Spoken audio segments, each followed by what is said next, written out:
ভাই সাহেব আমাদের শহরে চলে আসলো একটা অদ্ভুত প্রাণী।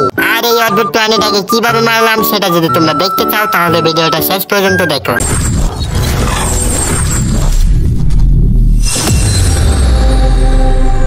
হেই গাইস, আসসালামু আলাইকুম। তোমরা সবাই কেমন আছো? আমি যখন আজকে ছাদে জিম করতেছিলাম তখন ভাই সাহেব পুলিশ স্টেশন থেকে হাবিলদার আমাকে কল দেয়। আরে স্যার, শহরে নাকি অনেক বড় একটা জন্তু এসে গেছে আর সেই জন্তুটা শহরে সবকিছু ধ্বংস করে দিচ্ছে। আপনি চালু করে পুলিশ স্টেশনে আসেন। তো ভাই সাহেব হাবিলদার কি বলো, তোমরা তো শুনতেই পাইলা। তো চালু করে আমি পুলিশ স্টেশনে চলে যাই, কারণ ভাই সাহেব এখনো যদি আমার বড় স্যার শুনে আমি এখনো পুলিশ স্টেশন যাই নাই তাহলে তো আমাকে চাকরি নট করে দিবে। তো ভাই সাহেব তার আগে আমি একটু গোসল করে নেই, কারণ ভাই সাহেব অনেকক্ষণ তো জিম করলাম, এখন যদি গোসল না করি আবার গন্ধ বেরোবে।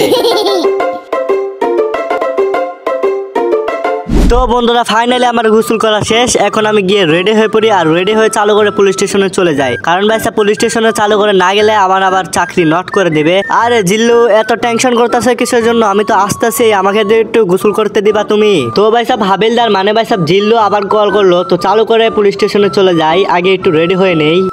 তো ভাই সাহেব আমি রেডি হয়ে গেছি, তো চালু করে আমি চলে যাই পুলিশ স্টেশনে। আর ভাই সাহেব তোমরা দেখতে পাচ্ছ একটা জিপ গাড়ি, এই জিপ গাড়িটা আমাকে দেওয়া হয়েছে পুলিশ স্টেশন থেকে, কারণ ভাই সাহেব আমি তো একজন বড় অফিসার, তাই ভাই সাহেব আমার প্রোটেকশনের জন্য এই জিপ গাড়িটা দেওয়া হয়েছে আর কি। তো ভাই সাহেব চালু করে পুলিশ স্টেশনে চলে যাওয়া যাক। তো ভাই সাহেব চালু করে যাওয়া যাক, না হলে যদি বড় স্যারে এসে পড়ে তাহলে তো আমাকে দিবে বাস, মানে ভাই সাহেব চাকরি একেবারে চাঙ্গে তুলে দেবে। তো ভাই সাহেব চালু করে পুলিশ স্টেশনে চলে যাই আমি। তো বন্ধুরা আমি পুলিশ স্টেশনে ফাইনালি চলে আসছি, আর তোমরা দেখতে পাচ্ছ জিপ গাড়িটাকে কত উল্টায় পাল্টায় চালাইতেছে, কারণ ভাই সাহেব সরকারের তো আমাদের কাছ থেকে কম টাকা নেয় নাই, তাই ভাই সাহেব একটু ভালো করে ব্যবহার করতে হবে। তো বেশি কথা না বলে চালু করে এটাকে পার্কিং করি। আর ভাই সাহেব আমি শুনি হাবিলদারের কাছ থেকে শহরে নাকি একটা ভয়ঙ্কর একটা দানব এসে গেছে। আর এই ইন্ডিয়ান বাইক শহরে কিছুদিন পরে পরে যে কি হয়ে যায় আমি তো কিছুই বুঝতে পারি না। বাসটা তো খাই আমি, কিছু হইলে আমাকে কাজ করতে হয়, তাছাড়া তো আর কেউ নাই এই ইন্ডিয়ান বাইক শহরে। এ হাবিলদার কি হয়েছে চালু করে বলো, আমাকে কিসের জন্য তাড়াতাড়ি ডাকলে? হ্যাঁ স্যার, শহরে নাকি অনেক বড় একটা দানব এসে গেছে আর সেই দানবটা নাকি সবকিছু ধ্বংস করে দিচ্ছে। আপনি চালু করে যান, গিয়ে বাঁচান শহরটাকে। হাবিলদার তুমি বেশি চিন্তা করো না, কারণ আমি এসে গেছি, তুমি একটু ওয়েট করো, আমি কি করতেছি তুমি সেটা দেখো। হ্যালো ফ্ল্যাঙ্কিং, তুমি কোথায়? শহরে এত বড় দুর্ঘটনা হয়ে গেল, তুমি কোথায় থাকো? হ্যাঁ আরে স্যার, শহরে আবার কি হয়েছে? আপনি আমাকে কল করেছেন কিসের জন্য? চালু করে বলুন, আমি একটু ব্যস্ত আছি। আরে ফ্ল্যাঙ্কিং, শহরে অনেক বড় একটা দানব এসে গেছে, তুমি চালু করে শহরটাকে রক্ষা করো।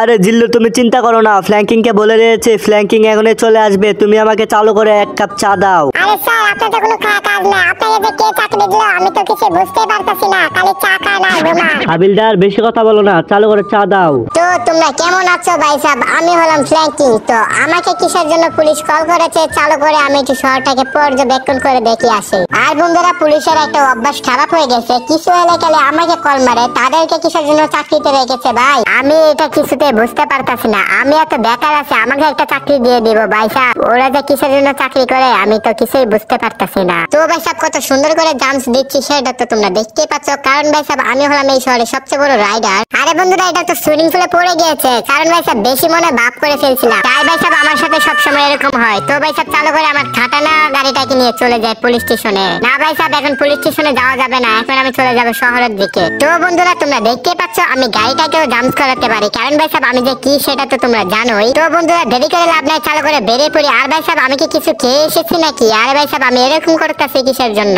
তো ভাই সাহেব দানবটা কোথায়? আমি তো সেটা শহরের দিকে দেখতে পাচ্ছি না। আরে ভাই সাহেব দানবটা তো আমার সামনের দিকে যাচ্ছে। আর ভাই সাহেব তোমরা দেখতে পাচ্ছ কত বড় দানব একটা।